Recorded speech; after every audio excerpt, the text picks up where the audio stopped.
नमस्कार मित्रों, आपका स्वागत है हमारे YouTube चैनल पर। आज हम आगे बढ़ेंगे सौरमंडल के अंदर। हम आज ग्रहों के बारे में पढ़ेंगे एक एक करके विस्तार से। तो देखिए, प्लेनेट यानी ग्रह हम पढ़ चुके हैं। ग्रह क्या होते हैं? ग्रह वे खगोलीय पिंड होते हैं जो सूर्य की परिक्रमा करते रहते हैं, वे ग्रह कहलाते हैं। तो बात करते हैं हम ग्रहों के अंदर। अगर हम बात करें कि जो सूर्य की परिक्रमा जो करते हैं, सूर्य की परिक्रमा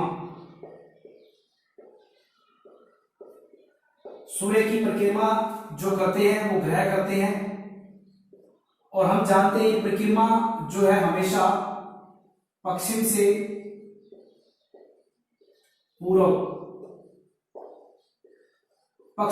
पूर्व दिशा की तरफ ये जो ग्रह परिक्रमा करते हैं। मतलब जिस प्रकार से सूर्य है और यहां पर ये सूर्य है और सूर्य के चारों तरफ ये जो ग्रह हैं इस प्रकार से ये चक्कर लगा रहे हैं, तो इस प्रकार से पश्चिम से पूर्व की तरफ, यानी कि इस प्रकार से हम कह सकते हैं कि ये जिस प्रकार से क्लॉकवाइज जो है वो ग्रह चलते हैं। यानी कि ये प्लेनेट है, ये जो है ये प्लेनेट है और ये सन है। तो सूर्य के चारों तरफ जो ये पिंड चक्कर लगा रहे हैं, यानी ग्रह, ये प्लेनेट जो है ये पश्चिम से पूर्व की तरफ गति करते हैं, घूर्णन करते हैं।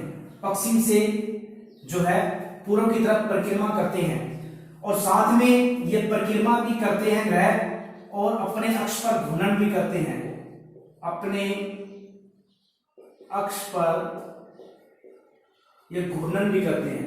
मतलब अपने अक्ष पर घूर्णन करते हुए ये, यानी कि अगर बात करें ये घूमते भी हैं अपने अक्ष पर, इस प्रकार से घूमते हुए ये सूर्य की परिक्रमा करते हैं और हमेशा परिक्रमा पश्चिम से पूर्व की तरफ करते हैं।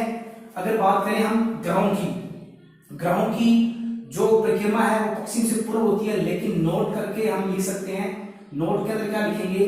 केवल दो ग्रह हैं, शुक्र व यूरेनस। शुक्र व यूरेनस दो ऐसे ग्रह हैं जो सूर्य की परिक्रमा किस दिशा में करते हैं? पूर्व से पश्चिम। देखिए, ये दो ग्रह हैं, शुक्र और यूरेनस, जो हम कह सकते हैं पूर्व से पश्चिम दिशा की तरफ। यानी कि अगर ये सूर्य है तो ये दो ग्रह जो हैं ये इस प्रकार से एंटी क्लॉकवाइज, ठीक है, एंटी क्लॉकवाइज मतलब क्या हुआ? पूर्व से पश्चिम, यानी इस तरफ ये घूर्णन करते हुए परिक्रमा करते हैं। और बाकी जो ग्रह हैं, 6 ग्रह जो है बाकी बचे, इन दो को छोड़कर वो हमेशा पश्चिम से पूर्व की तरफ घूर्णन परिक्रमा करते हैं, ठीक है। ये बात हुई, हमें ये नोट करके लिख सकते हैं, ठीक है। और आगे देख सकते हैं हम कि आगे पर इन जो ग्रह हैं घूमते हैं, इनको हम क्या कहते हैं? यानी कि अगर एक बात आती है परिक्रमण काल की, परिक्रमण काल, और एक है घूर्णन काल, ठीक है, घूर्णन काल, ठीक है। देखो, परिक्रमण काल क्या होता है? यानी कि कोई भी ग्रह है, अगर वो ग्रह सूर्य की परिक्रमा, सूर्य की एक परिक्रमा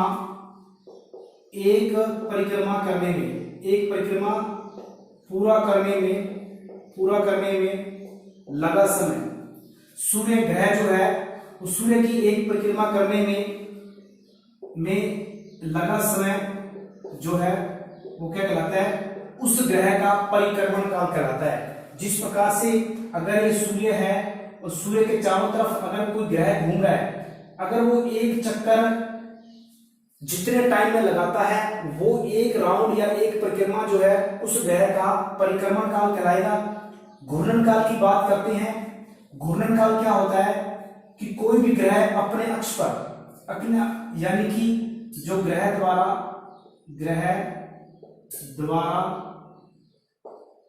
अपने अक्ष पर घूर्णन करने में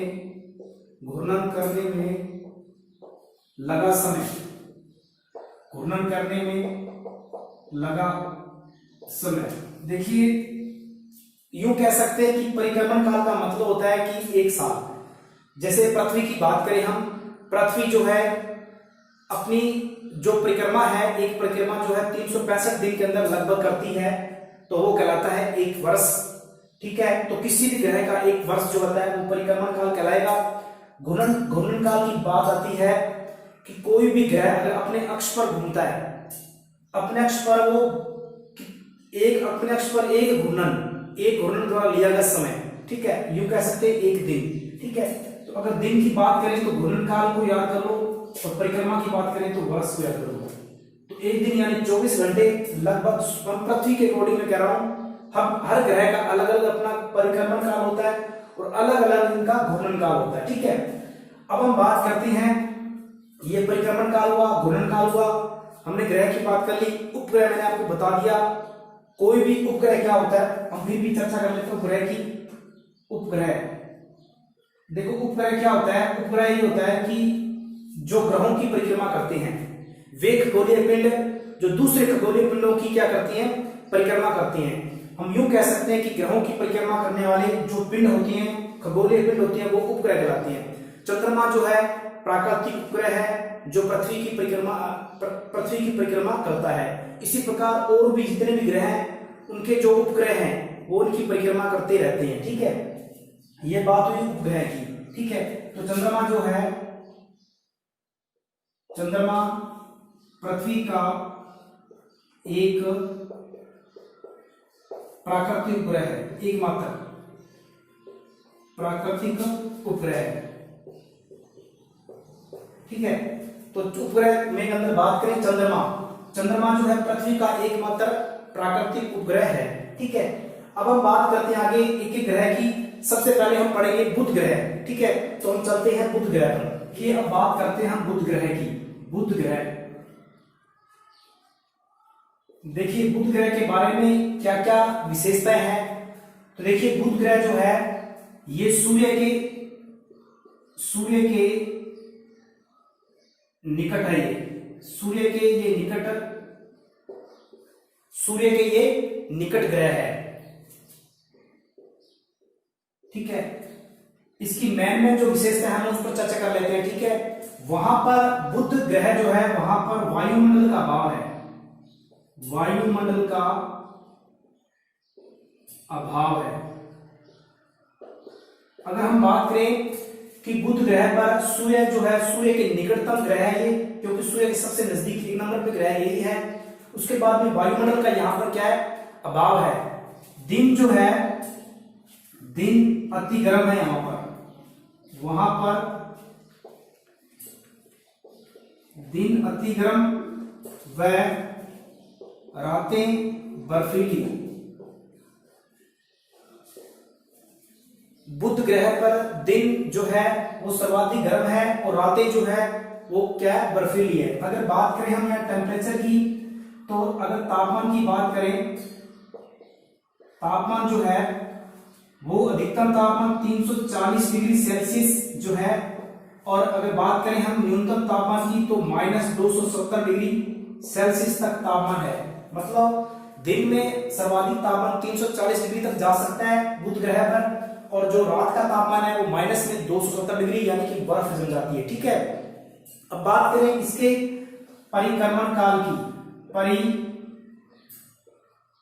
परिक्रमण काल अगर हम बात करें कि ये बुध ग्रह सूर्य की एक परिक्रमा कितने टाइम में करता है, तो इसका परिक्रमण काल 88 दिन है। इसका परिक्रमण काल जो है वो 88 दिन है। अगर हम बात करें इसके घूर्णन काल की बात करें, यानी इसका एक दिन जो है वो है 58 दिन बात करें। ठीक है, और अगर घंटों में बात करें तो लगभग 1407.6 घंटे। ठीक है, तो हमें दिन याद रख सकते हैं, घंटों में 1400 घंटे बना सकते हैं लगभग। तो परिक्रमण काल इसका 88 दिन, मतलब 1 साल इसका 88 दिन का है।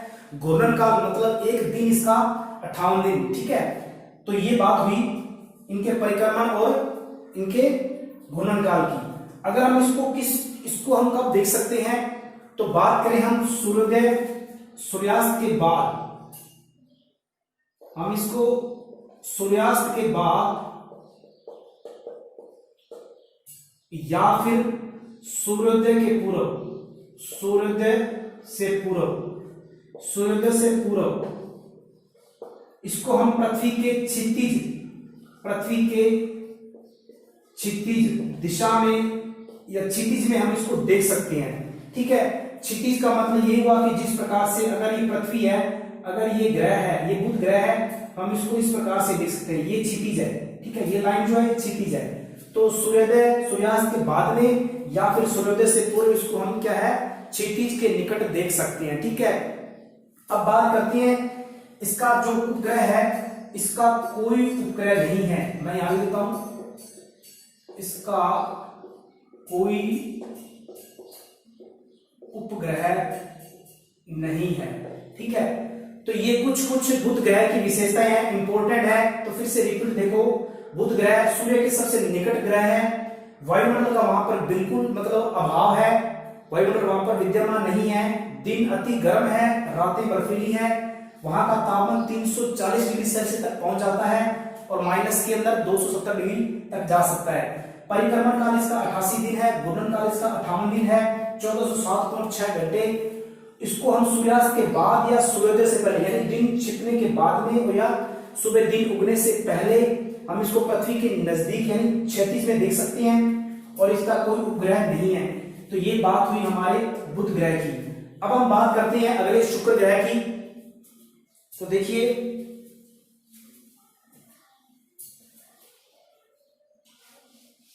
आप इसका स्क्रीनशॉट ले सकते हैं।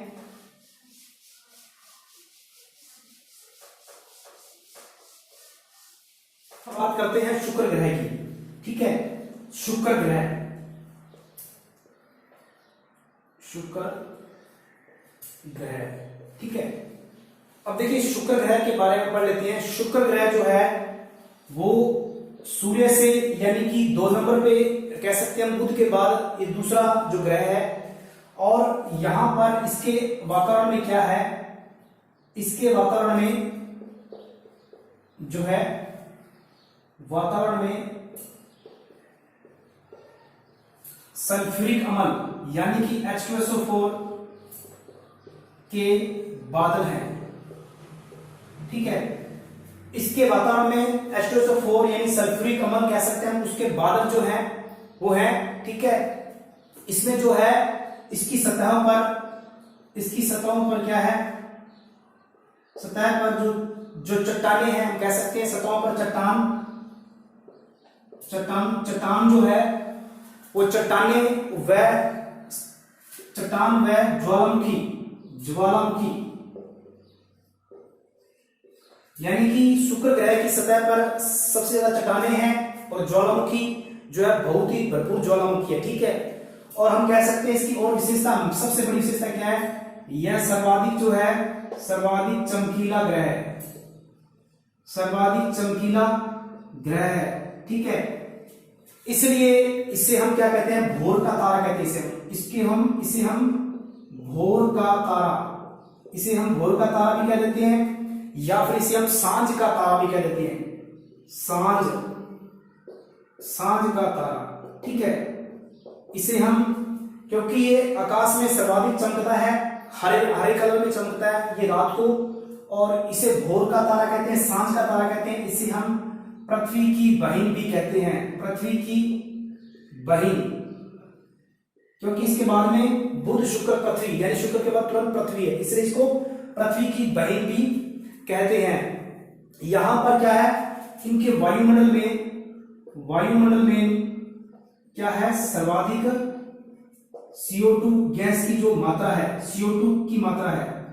ठीक है, और लगभग कितनी है, लगभग 96% जो है वो इसके अंदर CO2 है। ठीक है, और बात करें हम इसके अंदर 3.5% जो है वो इसके अंदर नाइट्रोजन है। ठीक है, इसके अंदर देखिए CO2 की मात्रा सर्वाधिक है, इसलिए इसको गर्म ग्रह भी कहते हैं। यहां पर 96% CO2 गैस है, 3.5% जो है नाइट्रोजन गैस है, बाकी बच जाती है 0.5% के अंदर अगर हम बात करें जल वाष्प है, इसके अंदर जल वाष्प आई थी 0.5% के अंदर, ठीक है। इसके अंदर आर्गन आती है, ठीक है। इसके अंदर H2SO4 जो हम कह सकते हैं H2SO4 आता है, ठीक है। इसके अंदर HCl जो है, ये सभी जो HCl है यानी कि सल्फ्यूरिक अम्ल है, हाइड्रोक्लोरिक अम्ल है, आर्गन है, जल वाष्प है, ये सारी जो गैसें हैं इसके अंदर विद्यमान है। तो सर्वाधिक जो CO2 की मात्रा इसके अंदर है कितने परसेंट है? 96% है। इसलिए यहाँ पर क्या है कि सर्वाधिक ये गर्म ग्रह है, ठीक है। इसका जो सतही तापमान कह सकते हैं हम, इसका सतही तापमान जो है लगभग 470 डिग्री सेल्सियस है, यानी सर्वाधिक गर्म ग्रह कह सकते हैं हम ये शुक्र ग्रह, ठीक है। क्यों? और इस पर अगर हम जानते हैं कि CO2 एक ग्रीन हाउस गैस है, ठीक है, क्योंकि इससे वायुमंडल का तापमान बढ़ रहा है, तो इसलिए हम कह सकते हैं कि यहाँ पर क्या चीज है? ग्रीन हाउस है।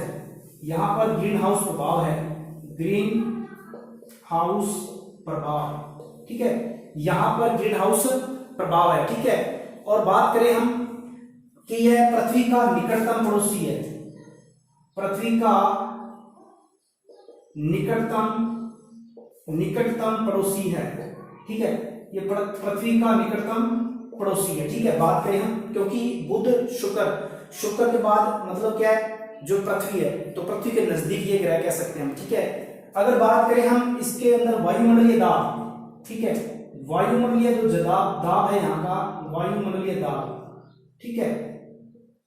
अगर बात करें हम वायुमंडलीय दाब की, तो पृथ्वी के वायुमंडल से, पृथ्वी से क्या है? पृथ्वी से 10 गुना, ठीक है, 10 गुना ज्यादा यहां पर वायुमंडलीय दाब है, ठीक है। इसके मतलब वायुमंडल के अंदर है, पृथ्वी के वायुमंडलीय दाब से 10 गुना ज्यादा वायुमंडलीय दाब यहां पर है, ठीक है। और एक इसकी मेन बात और है, हमने पढ़ा था शुक्र ग्रह के बारे में, इसका जो घूर्णन है या फिर इसका जो अगर हम बात करें कि इसका जो घूर्णन है यानी कि जो परिक्रमा है किस दिशा में करते हैं? परिक्रमा करते हैं हमेशा पूर्व से पश्चिम, ये बाकी ग्रहों के उल्टा, यानी कि पूर्व से ये पश्चिम दिशा में जो है वो क्या करते हैं? परिक्रमा करते हैं, ठीक है। अब बात करें हम कि इसका जो परिक्रमण काल है, मैं यहां नोट कर देता हूं, परिक्रमण काल यानी इसका 1 साल, ठीक है। इसका जो परिक्रमण काल है वो लगभग 224.7 दिन, ठीक है। यानी कि इसका जो परिक्रमण काल है वो 224.7 डेज है, 1 साल इसका। अगर बात करें हम इसके घूर्णन काल की वो लगभग 247, ठीक है। इसका जो घूर्णन काल है वो 243 दिन, ठीक है। तो याद रखना है। अब देखिए दोनों में क्या हमेशा परिक्रमण काल बड़ा होता है, यानी साल बड़ा हुआ दिन से, लेकिन इसके अंदर उल्टा है कि देखिए 224 दिन जो है 1 साल के हैं, एक दिन जो है इसका 243 दिन है। मतलब एकमात्र ऐसा ग्रह है शुक्र ग्रह जिसका एक दिन उसके 1 साल से बड़ा है, एक दिन उसका 1 साल से बड़ा है, ठीक है। तो ये बात हुई परिक्रमण काल की और घूर्णन काल की, ठीक है। फिर से रिपीट कर लेते हैं हम। बात करें शुक्र ग्रह की, वातावरण में H2SO4 के बादल हैं, यानी सल्फ्यूरिक अम्ल के बादल हैं, सतह पर चट्टान या ज्वालामुखी है, सर्वाधिक चमकीला ग्रह, भोर का तारा, सांझ का तारा, पृथ्वी की बहनी, वायुमंडल में CO2 की मात्रा 96%, 3.5% नाइट्रोजन है, 0.5% जल वाष्प, आर्गन, सल्फ्यूरिक अम्ल, सतही तापमान 470 डिग्री, परिक्रमण काल 224.7 दिन, घूर्णन काल 243 दिन, ग्रीन हाउस प्रभाव यहाँ पर है, पृथ्वी का निकटतम पड़ोसी है, वायुमंडल दाब पृथ्वी से लगभग 10 गुना ज्यादा है। उम्मीद है कि आपको ये दोनों ग्रहों के बारे में आज जो क्लास अच्छी लगी होगी, हम आगे बढ़ेंगे। तो तब तक के लिए धन्यवाद।